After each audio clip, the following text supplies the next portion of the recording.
How many of you are really convinced that this was just a tragic accident? Jay Slater went back with these two guys just because he lost his key and his friends left him. How many of you believe that Jay decided he wanted to leave, so instead of waiting for the bus, he decided to walk 10 hours back to his accommodation? He then got lost, maybe disorientated because of dehydration, and fell off a cliff. It sounds like a plausible theory. However, with all the other questions and information that has come out, I think there is a huge missing piece to this case.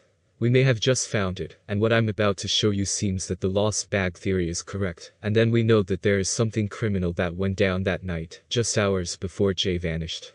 Remember, we heard of Jay losing a bag of drugs, and that's what got him in trouble. The footage I'm about to show you may have more than meets the eye. Look very closely. Here we clearly see Jay Slater with a black bag around him. Now I've looked through all the footage online of Jay at this event. He has this bag. This latest released video by someone that was in Tenerife also shows Jay with the bag around him. I think Jay may have been robbed on camera of his bag. Let's go through this video piece by piece, in slow motion. So here, Jay has the bag with him.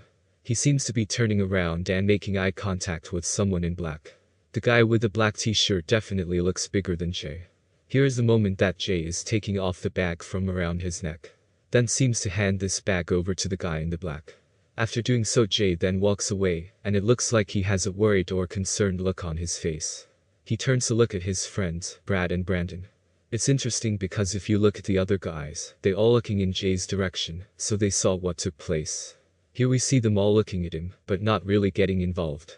Takes me back to all these bag rumors that were going around when Jay went missing, saying that he lost the bag and had a huge drug debt because he had to pay back the money for all those lost drugs.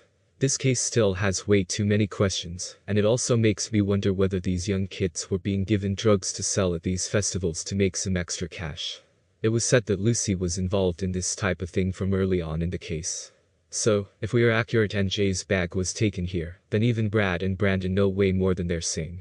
Is this the reason Jay was taken back to that Airbnb, to be taught a lesson or paid the drug debt, and then something went wrong when he couldn't?